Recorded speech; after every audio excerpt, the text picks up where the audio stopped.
The war between the Titans and the Olympians. In our previous discussion, we have discussed or talked about how the Greeks would use real locations in their myths. One such location is Mount Olympus. Now, Mount Olympus is a real location in Greece that is also present in the myths. This is how it looks like. It becomes more than a geographical site. In the myths, it is a place that humans cannot visit because it is outside time and space, that which does not tie a god down. Olympus was not just a name for one mountain, rather, it was a name for the mountain range and hills surrounding the area. Mount Olympus should not be confused with Olympia. Olympia is different from Mount Olympus. As a matter of fact, Olympia is a town in the Peloponnese region, or Peloponnesus, and Olympia contains a lot of different temples. In our previous discussion, we have known that the Greeks are polytheistic, meaning they believe in more than just one god, or they praise more than just one god, and this is the evidence. This is an aerial shot of the town, and you can see the different temples here. Olympia was also known as the birthplace of the Olympic Games. Now, the Olympics is known all over the world. Although there's no concrete fact that people speculate that Olympic Games started in Olympia, there are evidences that show that these games were in fact held in that location.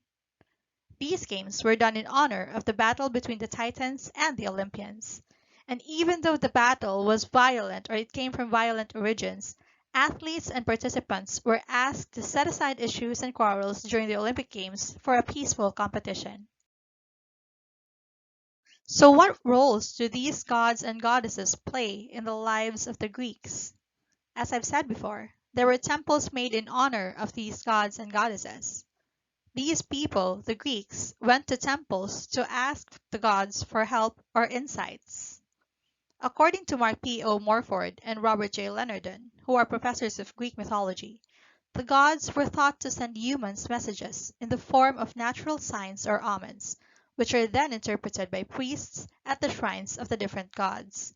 Such natural omens were rustling of the leaves, especially the olive trees that were known to be blessed by the god Zeus, the call of the doves, and the condition of burnt offerings. Now, there are some people who placed offerings and they would burn it, and the priests would then interpret the burnt items. So how important was the war between the Titans and the Olympians, and how did it influence the Greeks in their daily lives? This myth shows that the reign of the immortal gods was achieved through conflict. The war was not an easy victory for the Olympian gods and goddesses, yet they persevered. As was also true in the daily lives of the Greek people, perseverance was an important quality, so important that it was central to their stories and their religious beliefs. Now let us begin with the myth, the war between the Titans and the Olympians. Previously, we learned that Cronus and the Titans defeated Uranus, and now they have reigned the world. After Uranus died, Cronus and the rest of the Titans were at peace. However, the last words of Uranus still continued to haunt Cronus. He wondered if it were true that his children will overpower him one day.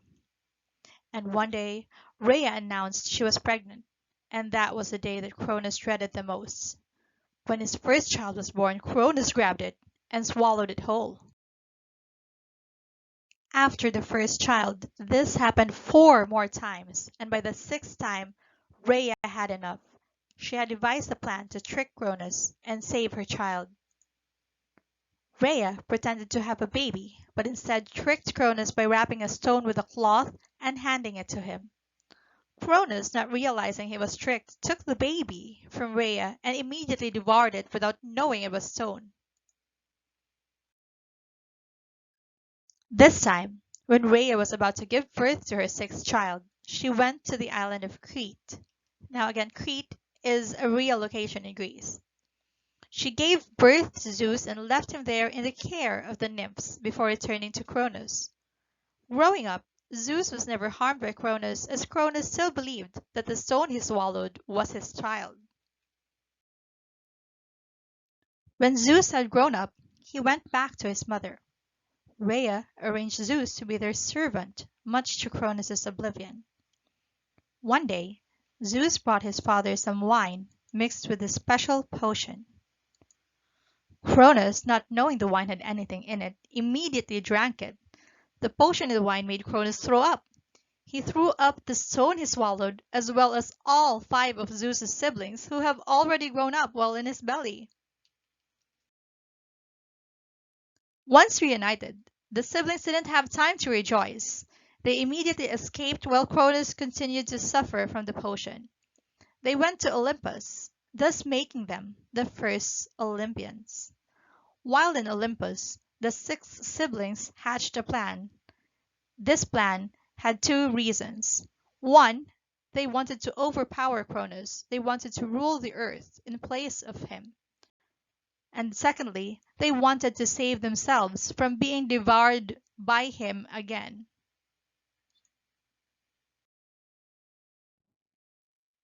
At first, one would think that Zeus and his siblings would be defeated as they were outnumbered.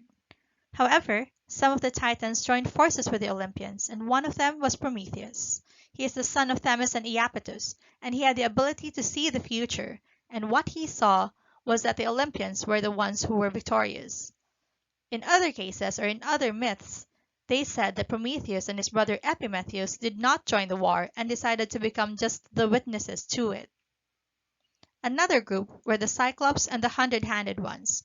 They joined the Olympian gods, and the Cyclops were the ones who made the weapons for the siblings.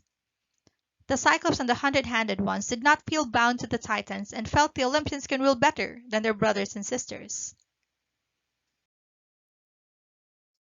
Upon Zeus's request, the Cyclops made each of the Olympian brothers a weapon.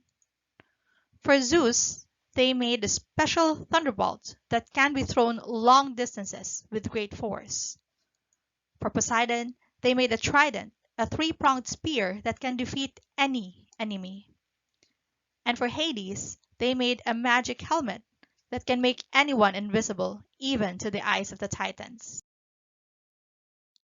The Titans were composed of Cronus and his siblings, except for Rhea, and Atlas, one of the children of the Titans.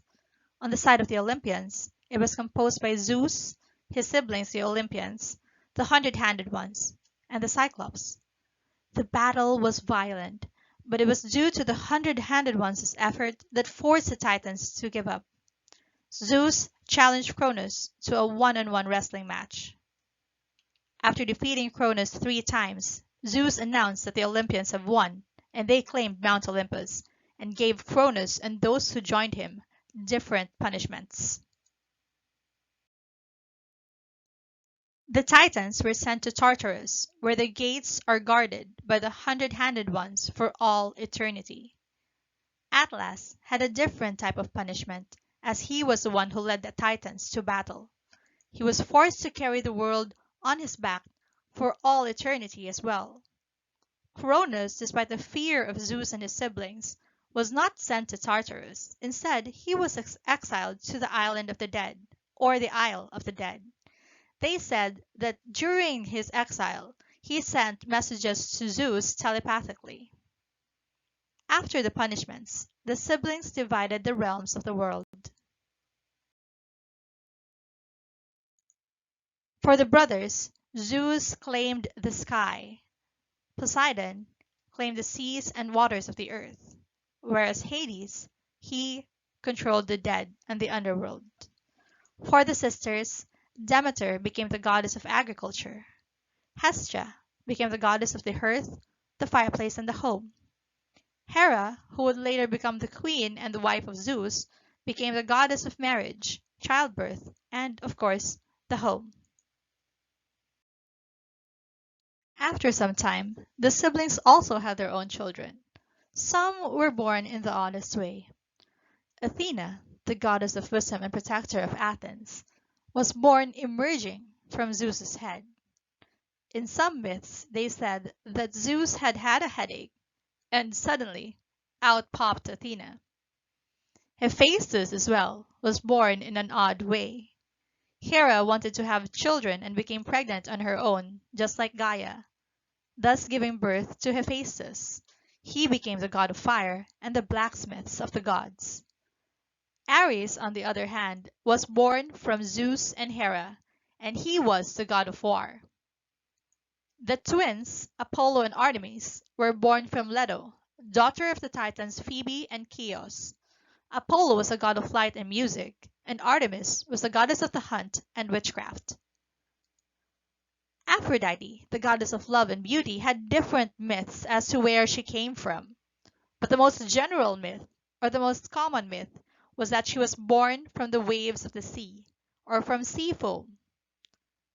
Hermes was born from Maia, the daughter of Atlas and Zeus. Hermes developed a skill that was speed. He was so fast in his feet that he became the messenger of the gods. And after that, they were joined with more gods and goddesses. And these gods stayed in Mount Olympus, where they could look over the mortals in all of Greece. Thus began the reign of the Olympians. And this is the end of the myth of the war between the Titans and the Olympians. Okay, so we're done with the myth, and I hope you enjoyed the war between the Titans and the Olympians. Now I want you to interact with me. I've made 4 questions here, and you can pick whichever question you want to answer, and you can answer in the comments below. The first one, we have, do you think that the acts of Cronus were justifiable? Give me a brief answer, probably 1 paragraph, and explain your answer whether Cronus eating or devouring his children was justifiable. The next one, if you were Rhea, what would you have done to save your children and why? The third one, what is your comment on the division of the realms? Do you think it is fair? When Zeus and his brothers and his sisters decided to get their own realms, do you think that it's fair? And the last one, why do you think there are real locations present in Greek mythology? Now, you don't really need to do your research. I just want to hear a personal opinion. Just write down in the comments and I'll be waiting for them. And there you have it, the end of our discussion. So just a few announcements. I want you to make your own review. I gave you your copies and your stories. Just review for a quiz or a test that we will have about the creation myth and the war between the Titans and the Olympians. Good luck and God bless you.